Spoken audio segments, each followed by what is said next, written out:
बिस्मिल्लाहिर्रहमानिर्रहीम। अस्सलाम वालेकुम। पुराना खिलाफ राय के साथ मैं हूं इफ्तिखार काज़मी। जी का जाना ठहर गया है, सुबह गया के शाम गया। कहने वाले कहते हैं कि पार्टी इज ओवर, बस एक इशारे की देर है, बहुत से लोग और सिस्टम लपेट दिए जाएंगे।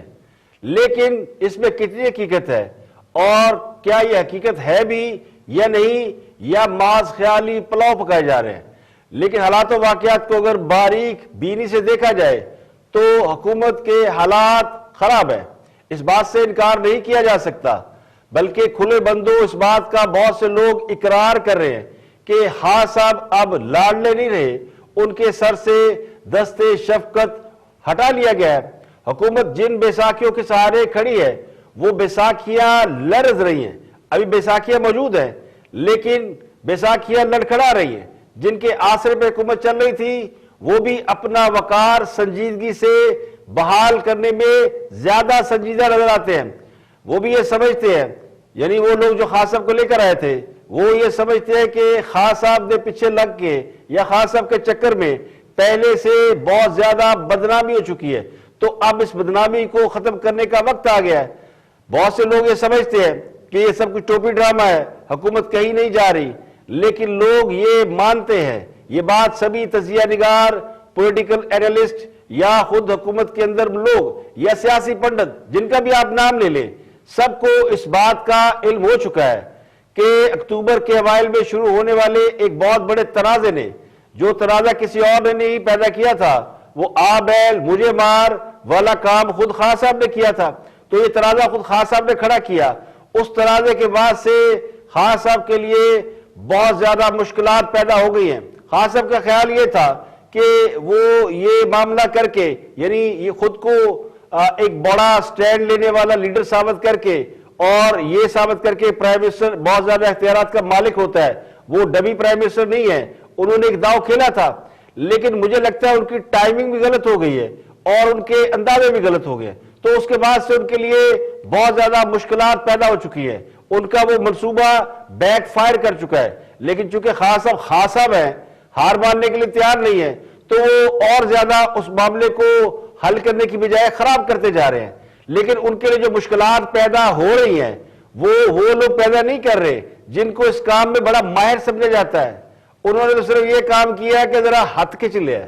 अब यह ख्याल और भी पुख्ता होता जा रहा है कि फौज को सियासी मामला से अलग रखने के लिए फौज बहुत ज्यादा कोशिश कर रही है कि वो सारे पॉलिटिकल मामला से, या जिसको सियासी गंद कहते हैं अपनी जुबान में, हम तो नहीं कहते लेकिन बहुत से लोग समझते हैं कि ये सियासी गंद है, इससे खुद को जरा अलग कर ले। तो अब एक बार फिर वो इंप्रेशन उनके अंदर तेजी से बढ़ रहा है कि खान साहब का नाम नहीं लोग लेते कि हुकूमत खान साहब चला रहे हैं, महंगाई खान साहब ने की है, गवर्नेंस खान साहब की खराब है। लोग उन्हें मातून करार देते हैं, उनको बुरा भला कहते हैं जो खान साहब को लेकर आए हैं। तो ये है वो मामला जिसकी वजह से आपको याद होगा जनरल कियानी जब आर्मी चीफ थे तो उनको भी इस किस्म की एक थॉट आई थी। तो उन्होंने फिर बहुत ज्यादा उस जमाने में तो लोग वर्दी पहन के या यूनिफॉर्म में कहीं बाहर निकल नहीं सकते थे, हालात ऐसे हो गए थे। तो उस वक्त भी उन्होंने एक फौज का मोरल हाई किया और फौज को अपलिफ्ट किया। तो उन्हें इस बात का क्रेडिट दिया जाता है कि उन्होंने सारे मामले से खुद को अलग थलग किया और उसके बाद प्रोफेशनल आपकी जो अप्रोच है वो इदारे के अंदर भी फैलाई और उसके साथ भी बेहतर की। तो अब एक दफा फिर लगता है कि मामला साख का आ गया और साख का मामला उस दिन से शुरू हुआ है जिस दिन से नोटिफिकेशन का झगड़ा शुरू हुआ है। अब वो कहते हैं जिस तरह सांप का डसा रस्सी से भी डरता है, बहुत से लोग अब भी ये समझते हैं कि हुकूमत कहीं नहीं जा रही बल्कि उसको सपोर्ट किया जा रहा है। पिछले दिनों जो धरना हुआ उसको भी हुकूमत की सपोर्ट के लिए इस्तेमाल किया गया, हुकूमत ने इसको अपने हक में इस्तेमाल कर लिया है और शायद मजहबी जमातों का एक बड़ा कंसोर्शियम बनाया जा रहा है जो अगले इलेक्शन में जो भी पॉपुलर जमात है, पॉपुलर जमात तो जाहिर नवाज शरीफ उनकी जमात है, वो सारे सेंसस बता रहे हैं, हालात बता रहे हैं, खुद हुकूमत की कारकर्दगी बता रही है। अगर अवाम को ये उम्मीद ना हो कि खान साहब की जगह पे जिन्होंने आना है या खान साहब से बेहतर कोई काम कर सकता है तो फिर उसको सपोर्ट कोई ना करे। तो लोग समझते हैं कि यस खान साहब नवाज शरीफ का मुतबादल नहीं बन सके, लेकिन नवाज शरीफ जो उनकी जमात वो इनका मुतबादल नहीं बल्कि उनसे बेहतर परफॉर्म कर सकती है। तो इसीलिए अब रुझान थोड़ा थोड़ा बदल रहा है, लेकिन वो जो ताकतवर लोग हैं वो अपनी एक पोजीशन लिए बैठे हैं, वो ना इधर है ना उधर है, यानी ना वो हुकूमत गिरा रहे हैं ना गिराने वालों के साथ खड़े हैं। तो ये जितनी मुश्किलात है इसमें से खास साहब को एक मोहलत और टाइम तो है। अब एक तरफ वो सियासी जमातें जो एस्टेब्लिशमेंट के कहने सुनने में है, बड़ी मुअद्दब जमातें हैं, हाथ बांधे खड़ी रहते हैं। अभी उन्होंने उस वक्त भी खास साहब का साथ नहीं छोड़ा जब वो छोड़ना चाहते थे, जब भी साथ छोड़ा तो उनको डांट डपट हो गई, लेकिन उन्होंने इशारा अभी उनको नहीं हुआ, लेकिन सूरत हाल को वो भाग चुके हैं। अब वो आहिस्ता आहिस्ता खुल रहे हैं। वो लोग जो कि खास साहब को तोहफे में दिए गए थे कि ले खास साहब ये पकड़े और उनसे मिलकर हुकूमत चलाएं, अब वो डर भी रहे हैं और उनको चूंकि पता नहीं है कि उधर से हाँ होगी ना होगी, हम कहीं खास साहब को छोड़ दें तो पता चले वो फिर साथ खड़े हैं पीछे, तो वो थोड़ा आहिस्ता आहिस्ता चल रहे हैं। तो जो पहला फीलर आया इत्तेहादियों की जानिब से वो मुश्तरका इजलास में हुकूमत को वोट ना देने की धमकी थी। अब अगर ये मरहला निकल गया है, यानी अब भी अगर उनको कोई कॉल नहीं जाती कि नहीं आपने मुश्तरका इजलास में हुकूमत को वोट देना है और उसी तरह करना है जैसे पहले करते थे, तो फिर वो जाहिर है बैकआउट कर जाएंगे और फिर से खास साहब के साथ जुड़ जाएंगे। और अगर कोई दबाव ना आया और किसी ने डांट डपट ना की तो फिर अगले मरहले में वो सियासी अलायंसेस हुकूमत से अलहदा हो सकते हैं। उसके बाद वो कहते हैं ना साजे की हंडिया बीच बाजार में फूट जाएगी।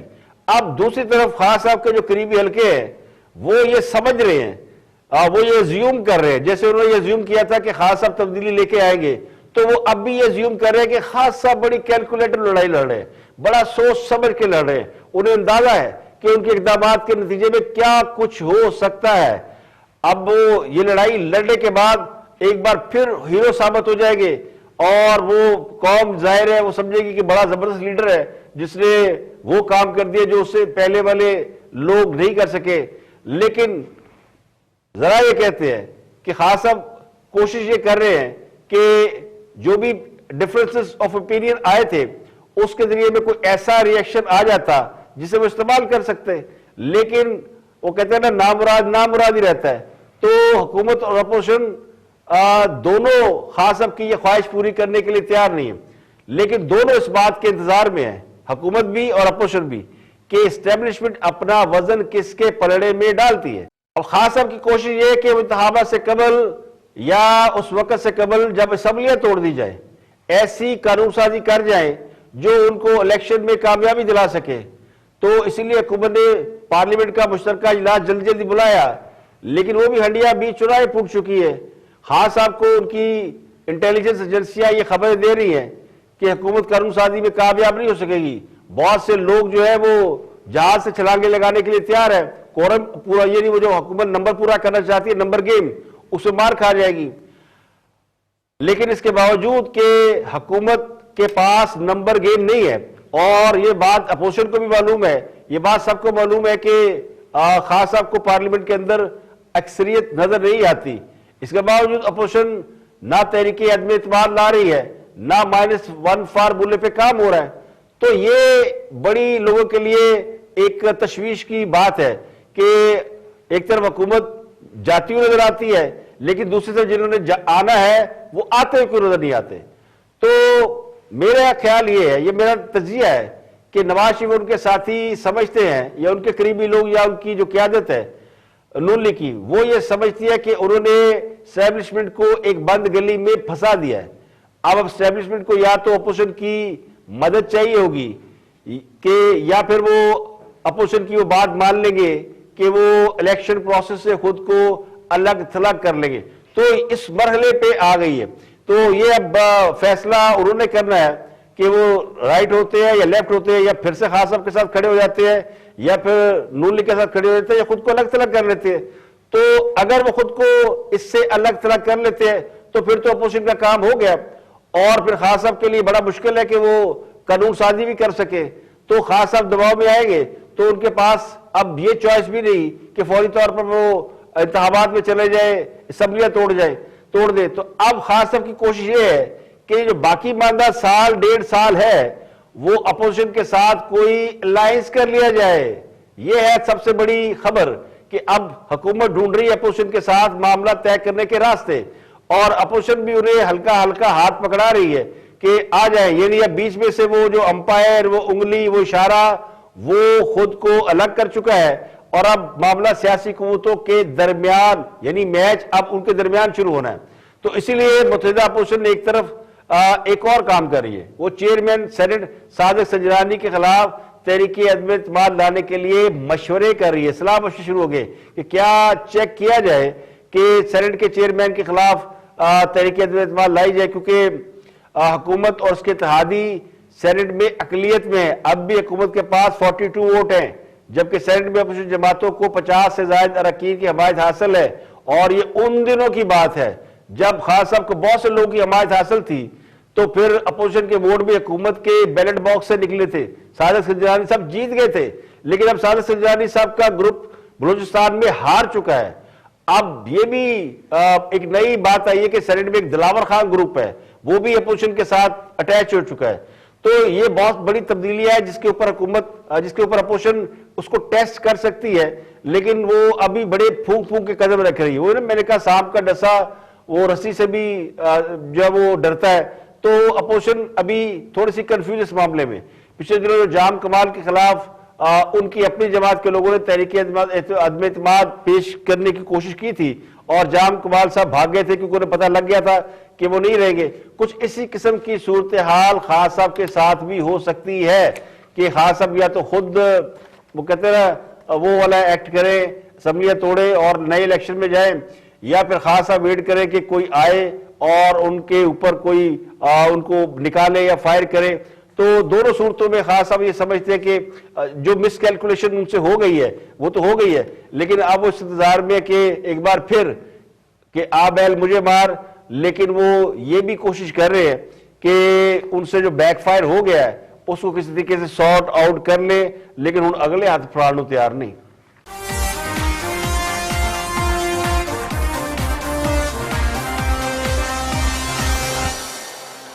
और तहरीक लब्बैक के सरबराह साद रिजवी को हुकूमत ने रिहा करने में लेतो लाल से काम लेना शुरू कर दिया। महकमा दाखिला के जराए ये कह रहे हैं कि साद रिजवी को फेडरल रिव्यू बोर्ड के हुक्म पर हवालात में रखा गया है और जब तक बोर्ड इस केस की समाअत नहीं करेगा उनकी रिहाई नहीं हो सकती। आज हुकूमत ने हाफिज साद रिजवी की उनका नाम निकाल दिया 4 शेड्यूल से, लेकिन महकमा दाखिला के जराए ने बताया कि फेडरल रिव्यू बोर्ड के सरबराह सुप्रीम कोर्ट के जज जस्टिस बाकर रजा है और जब तक रिव्यू बोर्ड इस बात का फैसला नहीं करेगा जो कि टोटल 3 जजों पर मुश्तमिल है, उनकी रिहाई मुमकिन नहीं है। महकमा दाखिला का जराए ये कहते हैं कि टीएलबी के सरबराह साद रिजवी के ऊपर 90 से जायद मुकदमा दर्ज हैं, इसके बावजूद हुकूमत उन्हें रिहा करने पर राजी है, लेकिन महकमा दाखिला ये कह रहा है कि अब वो कोर्ट ही रिहा करेगी। अप्रैल 2021 में उन्हें 1 माह के लिए नजरबंद किया गया था और अब तक गिरफ्तार है। हुकूमत ने यह काम किया, पंजाब की हुकूमत ने, कि उनका नाम 4 शेड्यूल की फहरिस्त से निकाल दिया। महकमा दाखिला ने बाज़ाब्ता नोटिफिकेशन भी जारी कर दिया। तो मुझे लगता है कि हाफिज साद रिजवी वाला मामला हुकूमत ने गो स्लो कर दिया है, यानी ना फौरी रिहाई है, वो आहिस्ता आहिस्ता चल रहे हैं कि पता नहीं किसके इंतजार में है और किस तारीख के इंतजार में है जब उनको रिहा किया जाए, और किसको वो चाहते हैं कि कौन सा ऐसा बड़ा काम हो चुका हो तो फिर वो बाहर आए।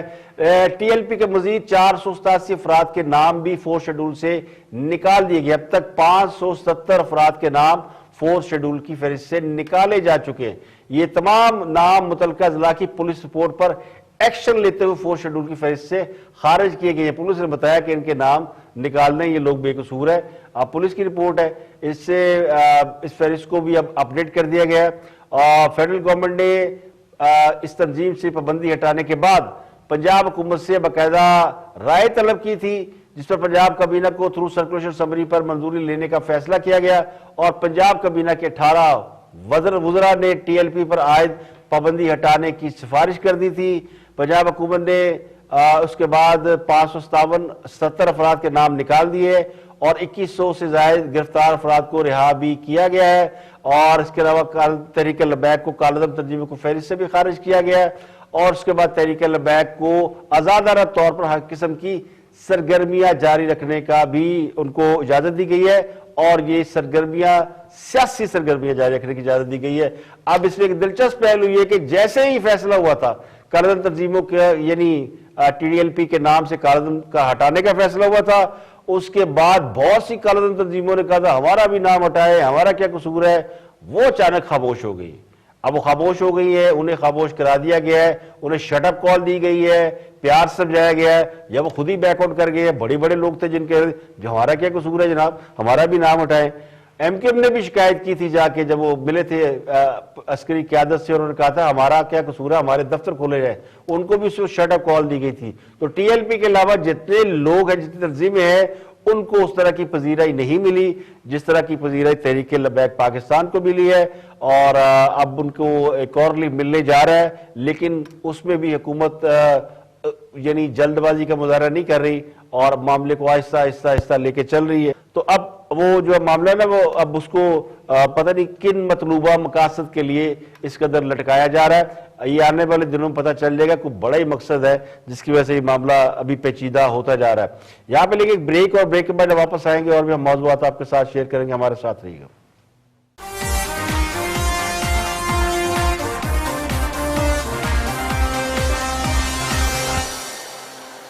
वेलकम बैक, आप देख रहे हैं प्रोग्राम इख्तिलाफ राय में इफ्तार काज़मी। ब्रेक के बाद हाजिर खिदमत है, आगे बढ़ते हैं और एक बड़ा हम मामला है जिस पर गुफ्तगू कर रहे हैं।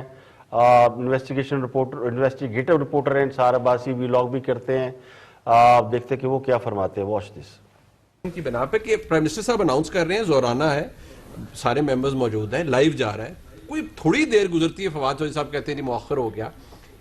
डज दिस कुछ ज्यादा हमें इसको डीपली एनालाइज करना चाहिए या नहीं, महज छोटी मोटी इशू? देखिए, इस बारे में मेरी कंफर्म इन्फॉर्मेशन तो नहीं है, लेकिन जो मैंने कुछ जर्नलिस्ट की ट्वीट्स वगैरह देखी और उनमें से कुछ ऐसे लोग हैं जो रिलायबल भी हैं, उनकी इन्फॉर्मेशन ये है कि कोई इंटेलिजेंस की रिपोर्ट्स थी कि जी आपके 20-25 लोग कम होंगे शायद वोटिंग के वक्त, कोई इस किस्म की थी सबके बारे में।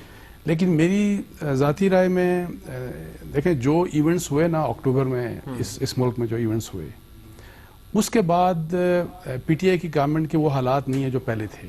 यानी कि वो जो 6 अक्टूबर वाला फियास्को था उसकी वजह से एक तो क्या वो कॉन्फिडेंस है कि नहीं।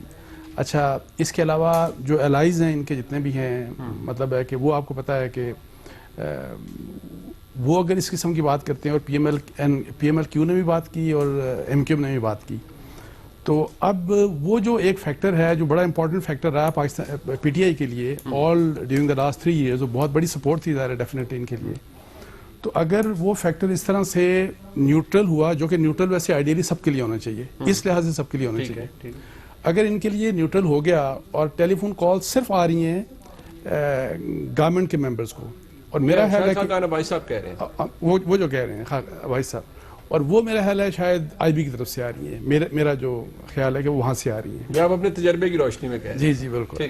तो इसलिए चैलेंज ये है कि उस सहारे के बगैर के जिस जो बहुत बड़ा सहारा था, उसके बगैर क्या आपके मिनिस्टर्स, बहुत सारे लोग आपके इवन अपने रैंक्स एंड फाइल में, क्या वो उसी तरीके से आपके साथ सिंसियर होंगे कि नहीं होंगे। एक बात मैं आपको बता दूं कि वो जो अक्टूबर का इवेंट्स थे, वो जो उसको जरा लोगों को समझ आ जाता नहीं, वो जो DGISI की अपॉइंटमेंट उसके हवाले से जो इवेंट्स थे, उस दौरान इवन कुछ मिनिस्टर्स की इस किस्म का भी उनका रवैया था कि मेरी इत्तलात के मुताबिक प्राइम मिनिस्टर को लगा कि ये कुछ लोग ऐसे हैं कि जो डबल गेम्स कर रहे हैं इनके।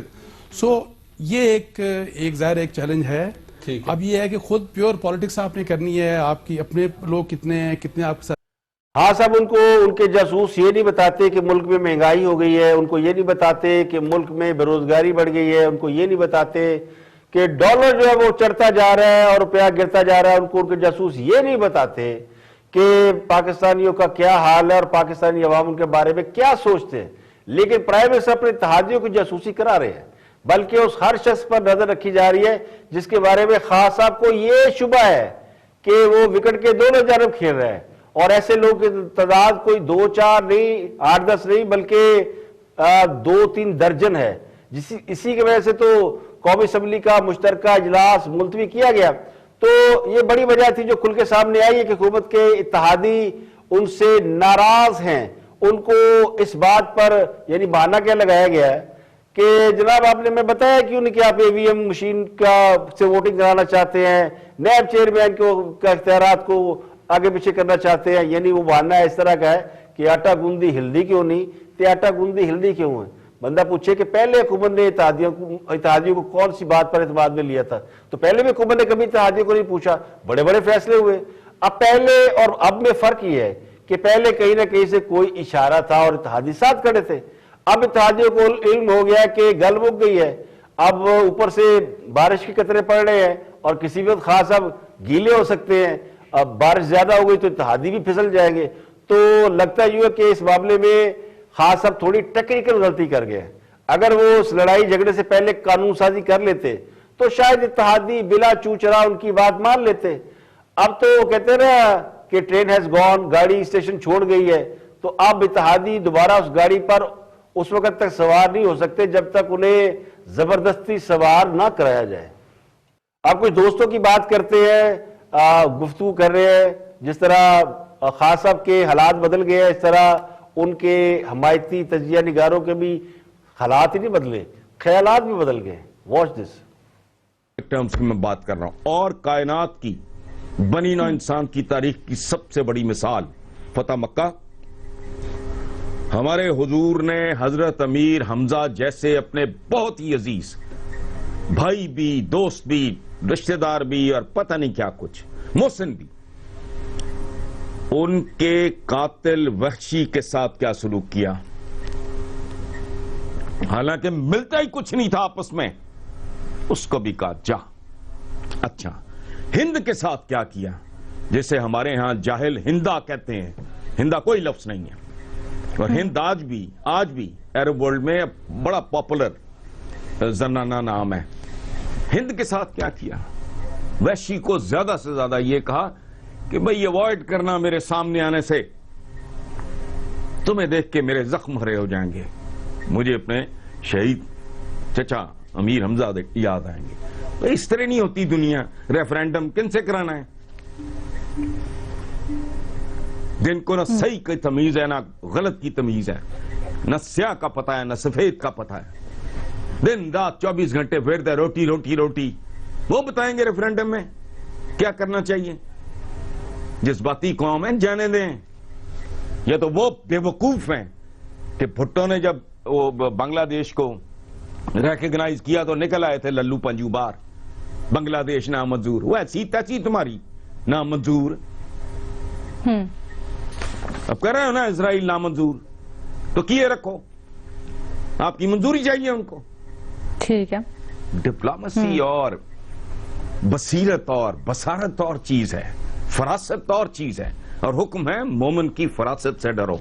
ये बहके भटके हुए लोग हैं, तो हमारा बाकी मर्जी जो इनकी है वो करते रहे, लेकिन हम तो इस तरह का कुछ झूठ नहीं बोल सकते। फतह मक्का के बाद की मिसाल के बाद रेफरेंडम करना आपने। अब कौम को जो पिछले 3-4 साल से मुसलसल बेवकूफ बना रहे हैं वो सारे के सारे एक्सपोज हो गए, क्योंकि झूठ ज्यादा चलता नहीं, एक ना एक दिन उससे बाहर आना होता है। अब पिछले 3 सालों से जो लोग इस बात का प्रोपोगेंडा कर रहे थे, शोर मचा रहे थे कि शरीफ खानदान में बड़ी लड़ाई हो गई है, हमजा और मरियम की लड़ाई हो गई है, शहबाज शरीफ और नवाज शरीफ एक दूसरे की सुनते नहीं है, खानदानी इख्तिलाफात बहुत ज्यादा हैं, और इस बात के बाकायदा टेलीविजन प्रोग्रामों में बैठकर ताने दिए जाते थे कि नून लीग पहले अपनी क़यादत के अंदरूनी इख्तिलाफात तो खत्म करे। खानदान के अंदर तो जंगे प्लासी चल रही है, बल्कि 83-84 चल रही है। रोज बैठ के इस पर बात होती थी कि मरियम ने ये कर दिया और शहबाज शरीफ नाराज हैं, हमजा यूं है, ये सारा के शरीफ खानदान के अंदर इख्तिलाफ है। तो ये जो झूठ उन्होंने बोला था वो खुलकर सामने आ गया। अब जो और झूठ बोले थे वो भी इंशाल्लाह खुल के सामने आ चुके हैं। वो जो बैठ के 3 साल से ये करप्शन की दास्तानें सुनाई जाती थी और समझाया जाता था कि ये लूट के खा गए, अब वो इस बात पर उन्हें भी समझ आ गई है कि खान साहब की हुकूमत उनसे 4 हाथ आ गए, जबकि 10 हाथ आ गए है कि कीता कराया भी कुछ नहीं तो लूट के भी खा गए। अब खान साहब के हवाले से, अभी खान साहब की फैमिली के हवाले से, उनकी करप्शन के हवाले से लोग बातें कर रहे हैं। कोई इस्लामाबाद में एक जमीन का टोटा निकला है, उसके हवाले से लोग वीलॉग कर रहे हैं। तो ये सारे झूठ जो कि बोले गए थे। अब मेरे दोस्तों को लगता है इस बात का एतराफ कर लेना चाहिए कि उन्होंने ये झूठ क्यों बोले, किसके कहने पर बोले। जैसे वीना मलिक ने बड़ी मोहब्बत से इस बात का एतराफ कर लिया कि उनको बस एक व्हाट्सएप आता है, अकाउंट उनका है ट्विटर पे, लेकिन अल्फाज उनके नहीं है। तो ये अल्फाज कहीं लिखे जाते हैं, कहीं बोले जाते हैं। तो अब वो लगता है कि वो कहते हैं ना, वो वाला व्हाट्सएप हैंग हो गया या वो अकाउंट जो है वो डिलीट हो गया, तो अब उनको मुश्किल पड़ गई है। तो ये इतराफ तो उन्होंने कर लिया कि शरीफ खानदान में कोई इख्तलाफ नहीं। ये इतराफ करने में भी उनको अब वक्त नहीं लगेगा कि वो जो करप्शन की दास्तानें सुनाते थे वो सारी झूठी थी। लेकिन ये उस वक्त तक नहीं होगा जब तक इनकी आखिरी गलतफहमी भी दूर नहीं हो जाएगी कि खान साहब इस मुल्क की तकदीर बदल देंगे। यहां पे लेके एक ब्रेक, और ब्रेक के बाद वापस आएंगे और भी हम मौज़ूआत आपके साथ शेयर करेंगे। हमारे साथ रहिएगा।